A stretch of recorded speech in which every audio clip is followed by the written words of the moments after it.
What's up, guys? Welcome to episode 2 of The Taste of Success. Today's guest is none other than Robbie of Plant-Based News. So, how are you doing, Robbie? Hey man, how's it going? Thanks for having me.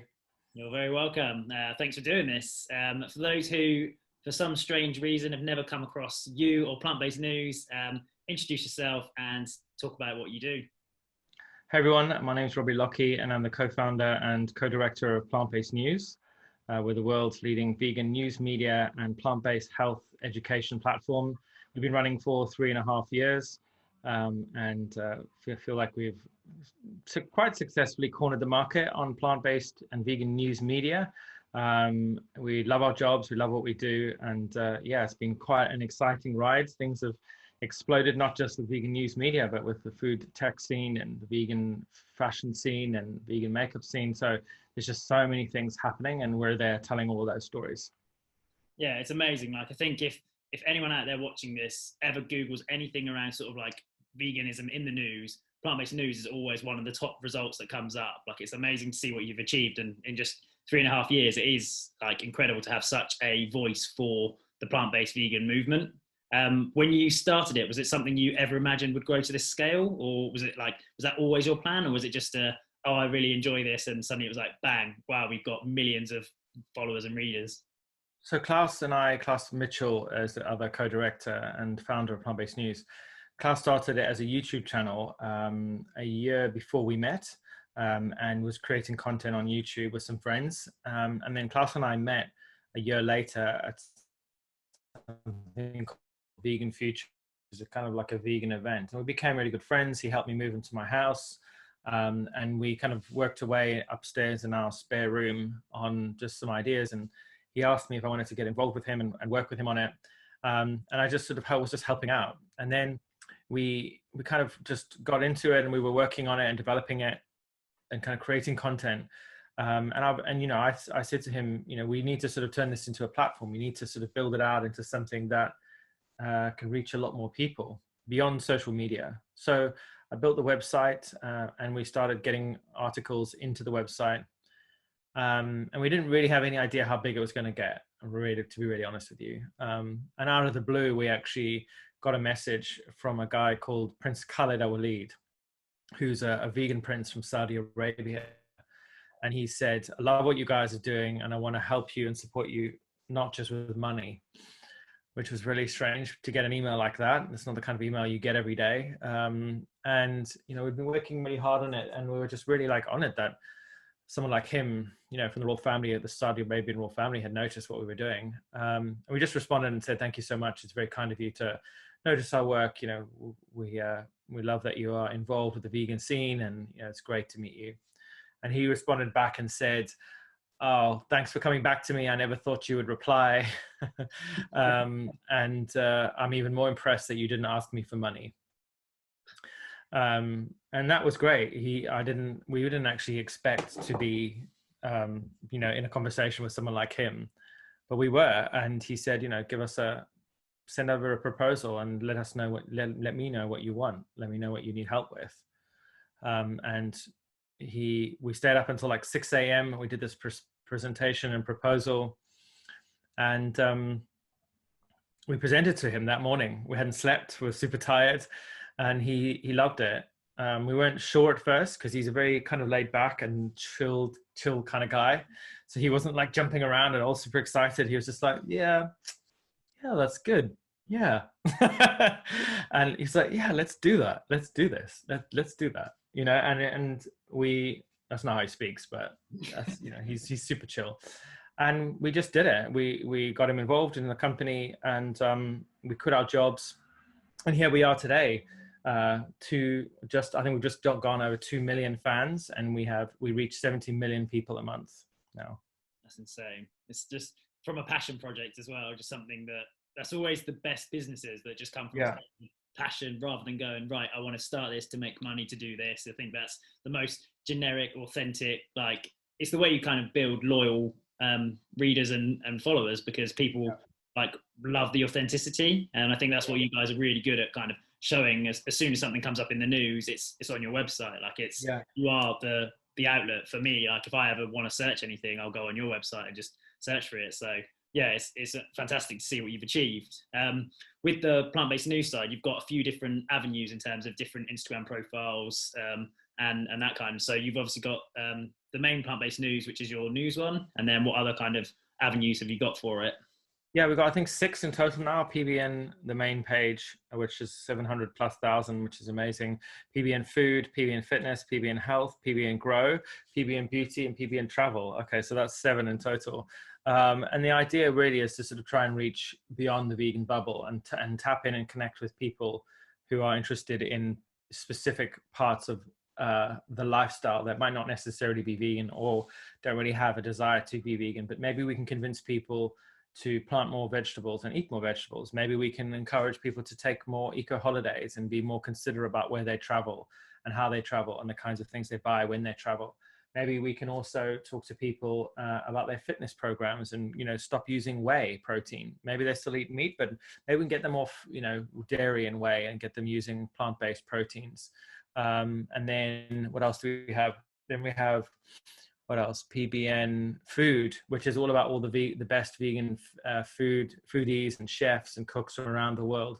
Just a great way to show off and showcase all the most amazing and gorgeous vegan food that's out there. Really inspire and impress people, because I think there, you know, even still today, there's still a lot of people who think that eating vegan is boring.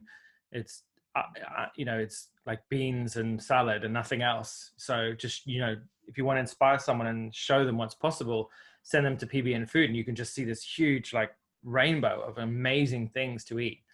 So yeah, it's been interesting to be able to do that, and we're supported by a very passionate group of kind of volunteers who work on these pages in exchange for promotion. So they help run and facilitate these pages. They get to be editors, but at the same time we promote them. And if they have a product or a book or a service or something they want us to promote, we'll do it, you know, as part of an arrangement and agreement. So it's been working quite well.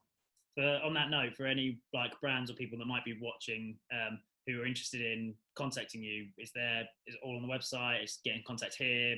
Blah, Yeah. blah.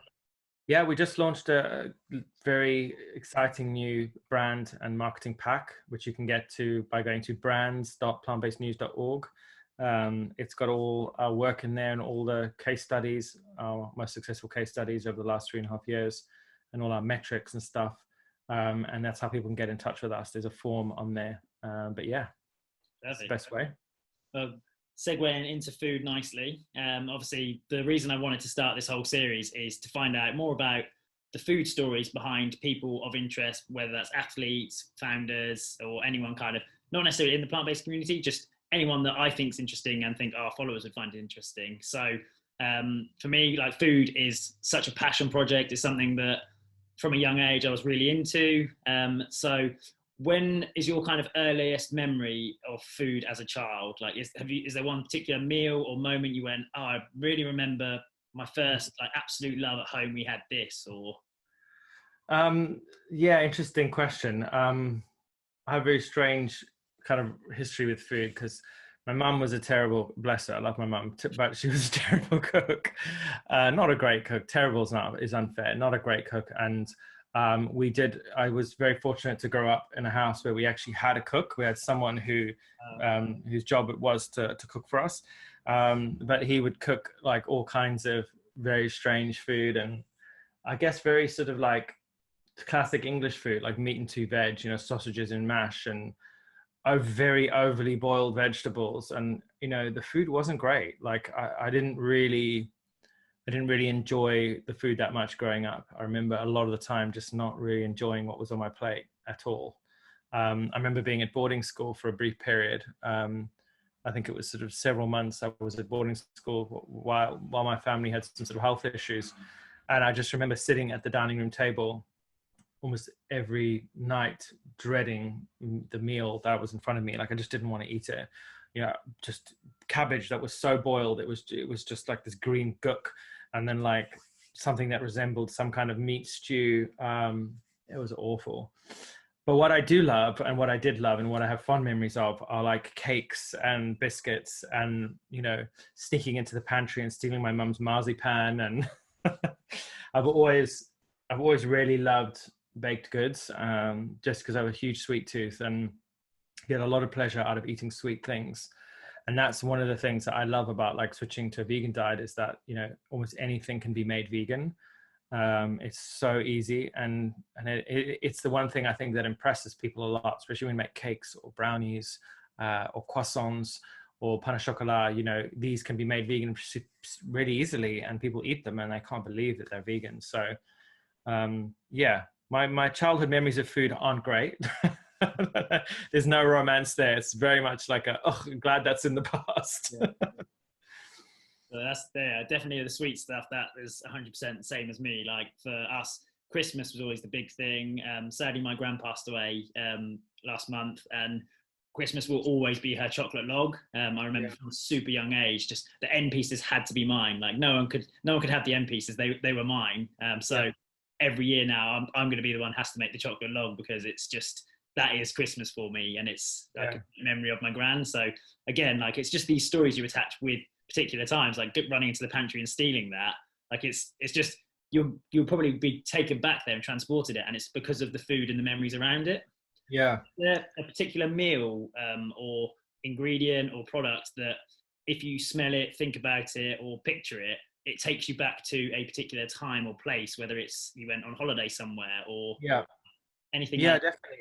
Definitely. I would say Thai food is my or Thai or Asian food is the one that evokes the most strongest memories for me, because in the last sort of, you know, several years I haven't had a lot of opportunity to go away and take some time off and rest.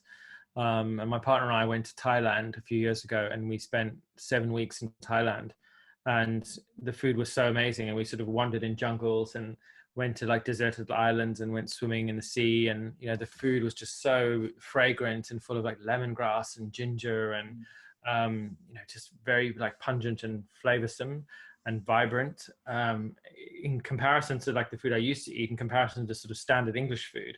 It's like night and day. You know, English food, British food can be very bland and tasteless and overcooked a lot of the time. And then this sort of Thai and Asian food is got so many different interesting aspects to it, so many different layers in the flavors as well, and textures as well. So definitely Thai food and things like lemongrass and ginger and chili and garlic, you know, these kinds of these flavors definitely evoke lots of happy memories. Amazing. It's Sebastian, when I spoke to him, he said Thai food as well. He was like, pad Thai in Thailand. He was like, that's my strongest memory. And again, I said, for you, was it who you were with? Was it the location? Was it just the whole experience? Like it kind of gets rounded off to your food experience. Like what is it about like Thai food in particular that kind of hits home so hard and goes, yes, that I can picture it right now?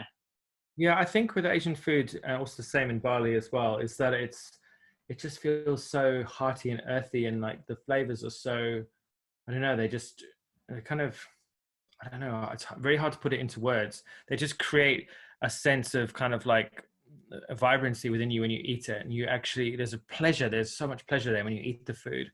I guess because they use so many different herbs and spices in their food, that is what creates that emotion. But obviously, you know, it does help when you're with nice people and there's beautiful like rice paddy in front of you, or a mountain covered in forest, or an ocean in front of you. You know, the ambiance of the scene that you're sitting in does make all the difference. So I think that definitely does play a big role in it, because I've had Thai food here in London, in, you know, grey London, and I don't feel the same feeling. So, but it does trigger those memories. Yeah, I think that's the one thing that Heston Blumenthal's always been amazing at as well. Like he's a food scientist. The food he makes is just mind-boggling. But it's about, you smell this, you taste this, you will like drop this into this, and it's the experience around food as well. And again, it's like you said, the Thai Asian food. The thing that struck me is we've been out to Asia, like me and Shireen. We absolutely love it out there. I'd love to go back. And they cook stuff so fresh, and it's generally quite simple food. It's really clean ingredients in terms of like it's just the fruits, vegetables, like it's not additives and things,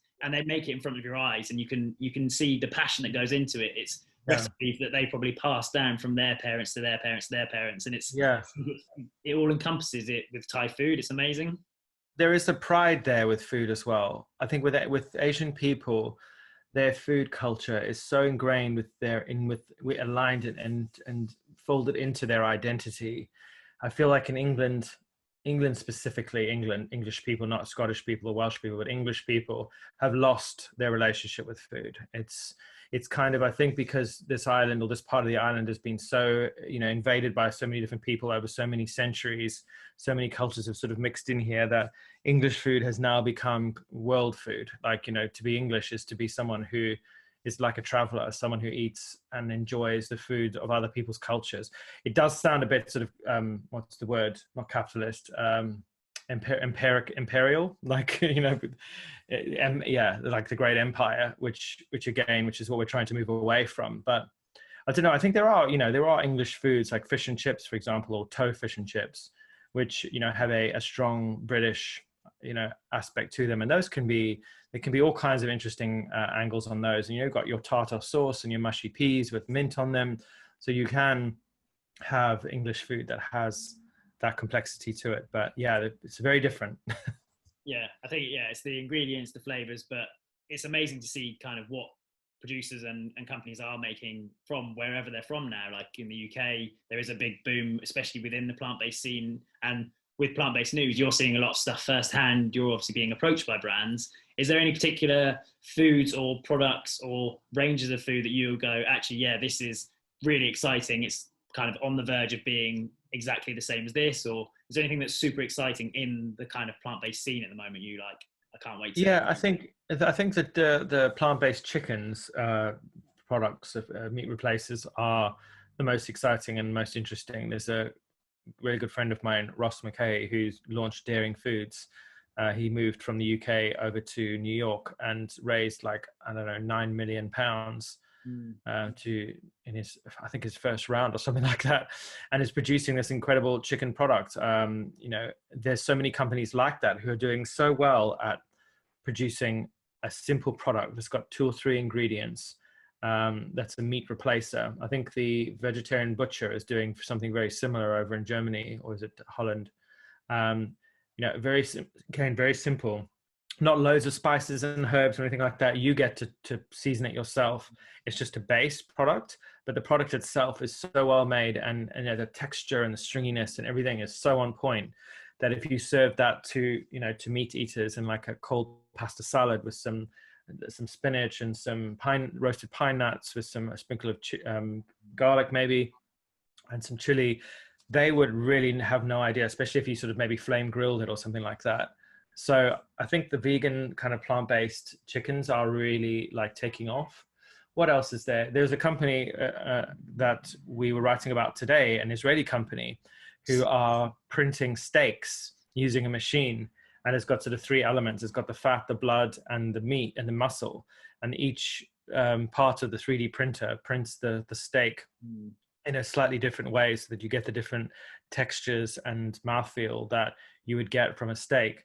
And it's very interesting. I think that is also the future of food, where you will have a machine in your home, and the machine will be filled with different kind of elements, whether it's kind of like fats, carbs, sugars, proteins, fibers, whatever. And then you'll turn the machine on and you'll ask it for something, a bit like a replicator in Star Trek. I don't know if you've ever seen any Star Trek, but you walk up to the replicator and you'll say 1 cheeseburger with extra fries. The machine will just whir into life and it will print the whole meal, and off you go, and you have this whole like burger and fries, which it depends on what it's made of. Like in Star Trek, it's made from pure energy. They actually convert like subatomic particles into an actual burger, so it looks and tastes exactly the same. Currently today, like 3D printed food is just sort of layer after layer after layer. It blows my mind a little bit, like the technology behind food. Like food and technology are becoming more intertwined every single day. Like you look at Impossible Burger, Beyond Meat, these companies, they've spent billions of pounds on research, on technology to get the mouthfeel, the cook, the melt, like everything around food. And I know it's quite divisive, like reading the comments on the 3D printed steak. Like if you haven't seen it, I'll put some photos up like on over the top of this, but go check out the article. It's incredible. It does seem kind of, as I said, divisive. So some people are like, leave food alone. Like plant-based food should be whole food plant-based. Like that's what we produce. Like with Mitch's Kitchen, like we are very advocate for whole food plant-based, but still Yeah. I was a big meat eater and I like to have these meat alternatives sometimes. And I Yeah. think my food fascination would go, I want to try that, because if it tastes amazing, then like, and I know exactly what's in each element of it, why wouldn't you Yeah. try it? I think if it's not, you know, as long as what we're producing is not toxic and it's made with natural ingredients, then what does it matter if it's made by a machine or not? You know, I think people need to get over this whole thing of like, oh, it's not natural. Well, most of what human beings do isn't natural. Let's just get that straight. You know, this whole appeal to nature fallacy about everything, whether it's a pill, whether it's, you know, the clothing we wear, like a lot of stuff we do is not natural. For me, it's about like low impact. How much impact is that having on my body? Is it going to cause, you know, health problems if I keep eating it every day? You know, what's the environmental impact of that food? You know, what's the water footprint? Things like that, carbon footprint.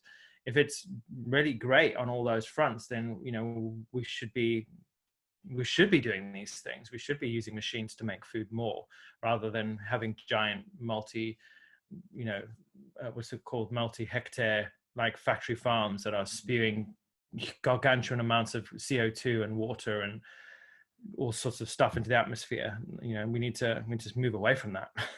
Yeah, because that's the other thing. You've got these kind of meal replacements or complete meal solutions now, like Huel, for example. There's plenty. Like there's loads of them out there where they're kind of taking the convenience factor again and making it. But some people are like, well, no, it's not real food, and they're like, well, all the ingredients are real food, and it's for busy Yeah. people. So I think the way food's going to move is just going to be amazing to see. Like I think it's going to become much more about the traceability. So who's making your food, where's it coming from, how far is it traveling, like will that be on the actual packaging itself? Like it'll be really, really interesting to see how things do develop. And again, people do want that though. People are asking more and more for accountability by food manufacturers. They want the manufacturers to start taking ownership over the impact, the miles of which the carbon kind of footprint of the meal. And I think that people are more likely to want to choose a meal if they can see in very clean and simple English, or whatever your local language is, how much impact that meal has had. And if you choose that meal, what are you saving over a meal that's very high in it or has animal products in it? Definitely. And again, it's the giving back side. So again, we teamed up with Mary's Meals through Work for Good. So every meal bought, we donate a meal. I think it's that social corporate responsibility. Like brands really should be taking kind of real passion into that and saying like, how can we have a bigger impact, not only reduce our impact on the resources we're using, agriculture, whatever it is, but how can we like pay it forward? Happy Mackie is another great example. They're starting to do a pay as you feel scheme in their restaurants when they launch. So there is people out there doing these fantastic things. And I think that's the way things are going to go. 100%. It's the future. So going back to your own sort of food experiences, tell us about your kind of diet at the moment. I assume you are vegan, and tell us that kind of story. How long have you been vegan? Yes. So I've been vegan for, I think just coming up to 7 years, just over 7 years, somewhere around there. I didn't really, like, I wish I had given the exact day of when I made the switch. But for me, it's a long process in the beginning of like trying to figure out what was wrong with me health-wise. I didn't know what a vegan was 7 years ago, and the only vegetarians I knew were just irritating hippies who wore Crocs. And nothing wrong with Crocs, but at the time I was like, these people are crazy, because I just could not understand how people couldn't eat meat. I remember going on a holiday once, not a holiday, but like a working trip, and we were at this beautiful location in Italy, and there was a vegetarian lady there, and her meal came with meat on the plate, and she was sort of making a big fuss about how there was meat on the plate, and one of the guys were like, can't you just scrape the meat off and just eat the vegetables? And she sort of begrudgingly did that, and she sort of sat there very quiet. And I remember just thinking to myself, and now I think I was a complete ass for doing that, thinking to myself, gosh, she's so difficult. Why are vegetarians so difficult? And I never made the connection at all. Years later, I experienced a lot of like health problems, joint pain and skin issues and bloating and a lot of discomfort. And I was desperately trying to find the answer. And I'd seen so many specialists and doctors, and I was experiencing more and more chronic pain. And I didn't know what was wrong with me. So I decided to sort of focus on switching to a more alkaline diet, because I'd started reading some books about alkaline diets and eating more greens. And I watched Food Inc., Vegucated, Fat, Sick and Nearly Dead by Joe Cross on Netflix. Yeah. And I started sort of realizing that, food was, there was a lot more to food than just, pleasure, right? That the food that we eat actually changes our world, but it also changes our body, of the chemistry of our body, and also affects our genes as well, which is really fascinating, and our microbiome too. And the more I learned, the more I began to realize that, perhaps I needed to start changing the way I ate. We did a 5-day juice fast, which was, I think, 3 or 4 different juices every single day, fruits and vegetable juices together. We went to the supermarket, bought like a week's worth of fruits and vegetables, and I've never had so many pineapples in my house. The lady at the supermarket was like, "You having a party? Why have you got so many pineapples?" I'm like, no, we're doing a juice fast. And I just remember her face. She was like, "Really, you're going to eat all of this?" Amazingly, we got through everything, and I felt great. I felt really energized. I felt really vibrant. All my gut issues disappeared, and I felt, just quite different for some reason. But at the end of that 5-day period, I went to a pub with my partner Lewis, and we sat down and we had, if it was a birthday event at a pub, and we had a big, juicy, greasy beef burger. And I felt terrible. It was just disgusting, and I didn't even finish it. And I kind of, I realized this was the end of my love of meat. I was really put off by it. And then shortly after that, I had a really kind of like, what's the word? Kind of, I would say, spiritual experience with my next door neighbor's cat, which was this beautiful white Persian cat who used to hang out in our garden all the time. And I was at home. I just watched Earthlings, this really, really powerful documentary about how humans treat animals. And I heard screaming outside the front of the house. And I went out to the front of the house, and there was this beautiful white Persian cat on the tarmac, flapping around. And she had been hit by one of the neighbors further up on our cul-de-sac. And the mum was in the big van, and she was crying and screaming, and the children were crying. And I went up to her and I said, "What's going on?" And she was like, the cat. Obviously, I went over to the cat and wanted to see if I could save her or help her. And she was sort of flapping around. It was in this huge, big pool of ruby red blood on the tarmac. And I remember it like it was yesterday, because, her fur was so beautiful and white, but it was just so much blood. And I looked down at her, and, she looked at me, and like she was shaking and her eyes were quivering. And, I had this sort of like moment where I felt like I switched places with her. My blood was her blood. Her hair was my hair. My eyes were her eyes. And it was like just a trading of places for like a fraction of a second. But I just felt her fear. And people always say to you, like, when an animal is suffering, that you should put it out of its misery. You should take its life. And I couldn't do it. I could not bring myself to end her life while she was suffering. And I thought to myself, if I can't spare an animal's suffering whilst they are in pain, then why the hell am I paying other people to kill animals for me? I just had all these images and all these questions in my mind of what Earthlings asks you. It's like, if you care about animals and you don't want to see them suffering, why are you paying for others to do it for you if you don't believe it's right, or you don't stand by it? And after that, I immediately withdrew all support for animal agriculture, and I kind of from then really kind of directed my entire life to, as it says on my t-shirt, defending animals in my own unique way. I do it through media. I do it through the power of like design and videos and content and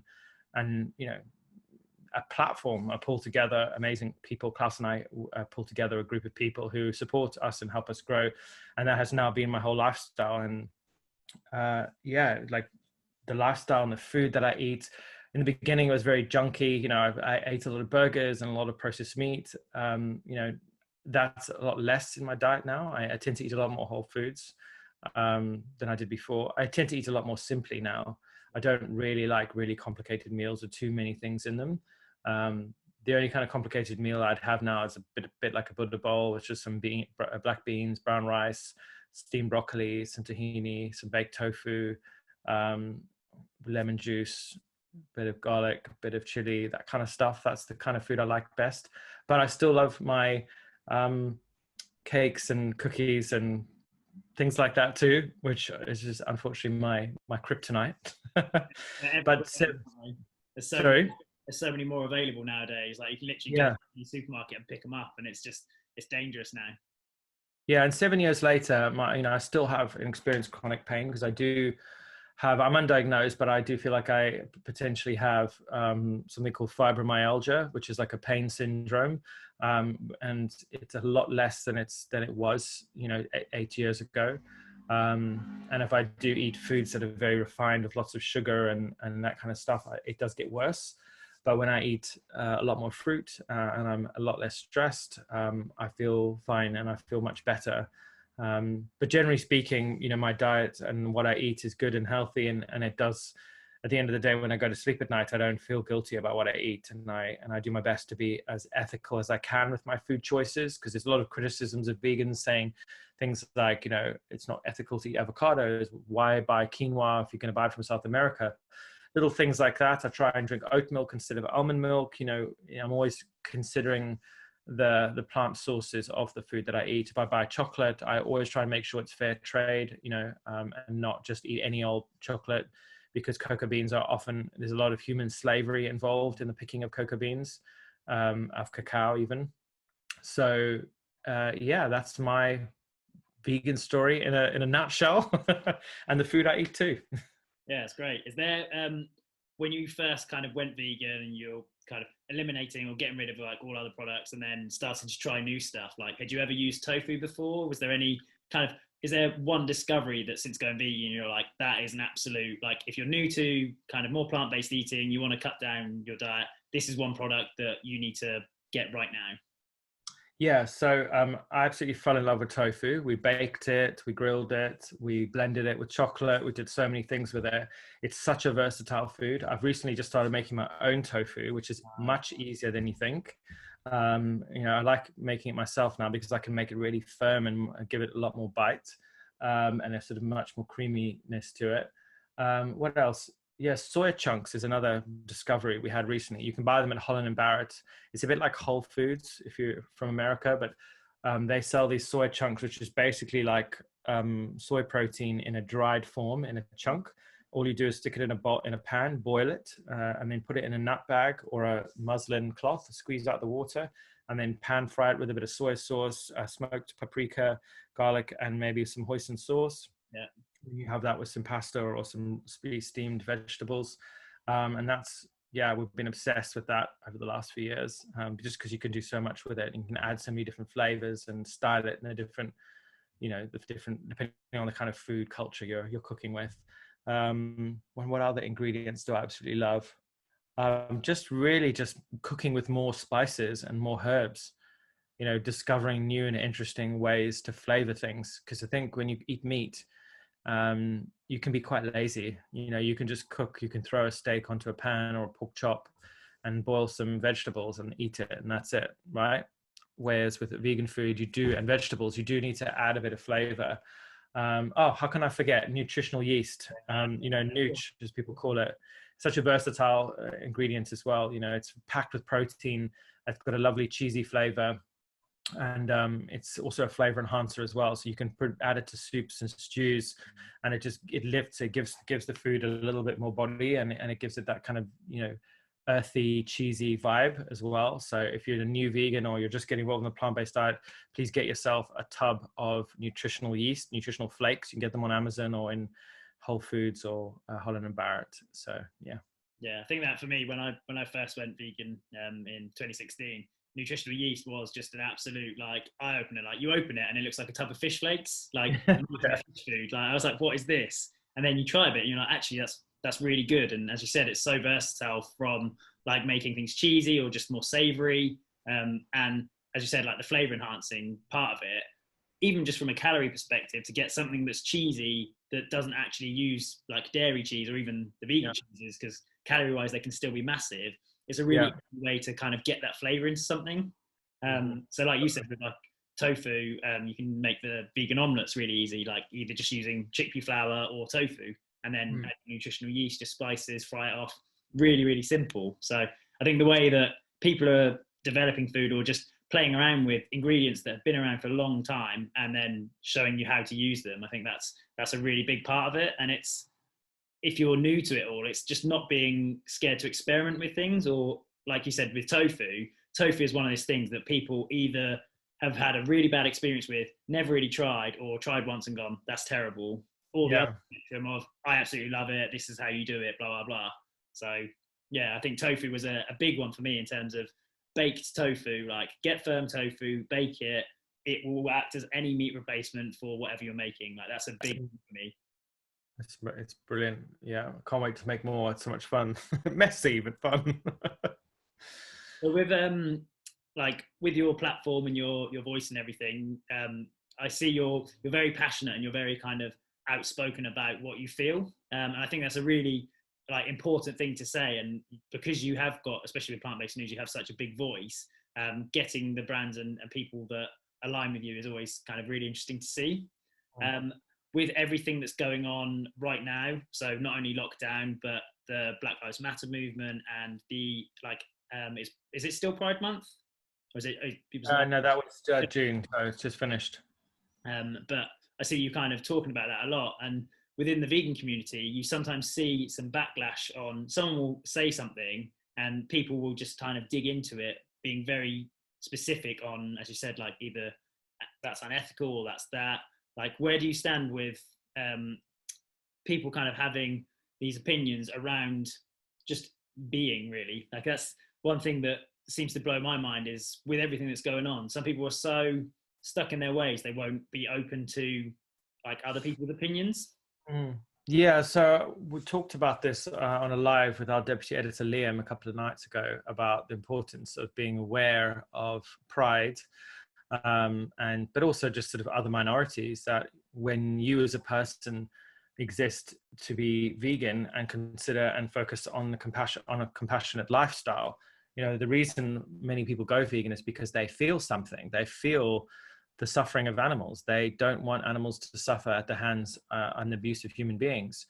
So really all I'm asking people to do is to consider the fact that there are human beings out there, a lot of very innocent human beings, a lot of children as particularly, who suffer at the hands of prejudice and racism and sexism, and, you know, innocent people and beings who don't have any more choice over their life as animals do. And that actually, you know, we do ideally want to live in a world where people are treated with kindness and compassion and tolerance. You don't necessarily have to agree with a person, but you don't have to attack people. You don't have to be, you know, you don't have to live a life where you shun others, because ultimately doing things like that and speaking in ways that are racist, homophobic, sexist causes suffering. So if you're vegan and your lifestyle is about like reducing suffering, reducing compassion, it just makes sense that, you know, reducing the suffering of human beings would also be something that you would potentially consider. That it's not that far out of the realms of possibility to ask you to be aware of the suffering of other people. But when you throw in like things like religion and politics, it's very hard for people to see beyond what they've been taught and what they've been conditioned. You know, in kind of conservative America, being LGBTQ plus is very hard. You know, you're automatically considered an abomination, or you're considered you know, immoral, or, you know, bad in the eyes of God. And I think with these kinds of ways of thinking, you know, it's important that's why we have different spectrums of people, is to challenge the other side. The other side should always challenge the other side. You know, the two sides of conversation always challenge each other all the time. And I think that it is still possible to do that in a way that's respectful. You know, I think you can still tell a person that what they're doing is disrespectful, or it's causing suffering, or it's immoral, and then it's really up to them to decide. Sorry, my nose is so itchy, I've got bad hay fever. It's up to them to decide, you know, whether they want to listen to you or not. And, you know, we ultimately want people to become better human beings, more kind and more compassionate human beings.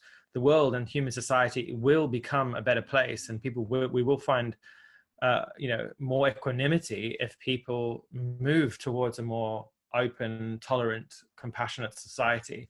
Because I think, you know, like hard right-wing conservatism and hard left-wing liberalism, they're often too extreme. We need to find this sort of middle ground where people can coexist, but without tearing into each other, without trying to tear each other down. So I'm very outspoken about that. I'm very outspoken about the fact that I think that, you know, prejudice and sexism and racism should be challenged. I'm not saying that we should censor people. I'm not saying that we should, you know, shut people down, but I'm saying that, you know, you should be allowed your opinions, but you need to be aware that if you're going to have those opinions in public, that you're going to be called out for them. That don't go, oh, poor me, I've got an opinion, you shouldn't attack me because I have an opinion. No, I'm coming at you with my reasoning for why I think you're wrong. That is a right for me to be able to do that, as it is your right to be able to speak out and say, I think being gay is wrong, or I think being vegan is wrong, or I think being vegan is dangerous. That's an opinion. The science says the opposite. The science says that being vegan is perfectly acceptable and safe for humans of all ages on a well-planned vegan diet. So, you know, I will always, as long as there's breath in my body, challenge people for their prejudice, for their sexism, for their racism. And obviously, as my platform grows, and over the next year or two, I want to develop my ability for public speaking. I want to go out there and talk on these issues as well, social justice issues, because I do believe like veganism intersects with lots of other things like feminism and other sort of areas of human society where there's a bit of a blind spot. Feminism, for example, is deeply entwined with women's rights and the rights of the feminine and the female. But then you get a lot of feminists who still drink milk.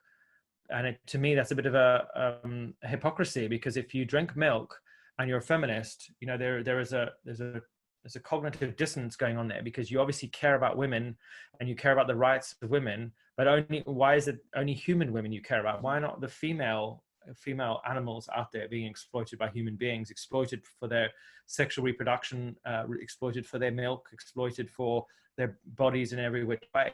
So I think these kinds of hard conversations, difficult conversations, need to be had. And I think, you know, as plant-based news grows and as I develop my abilities to speak and write and communicate, I want to be out there sort of challenging these social norms and trying to encourage people to see the world and see animals in a different way.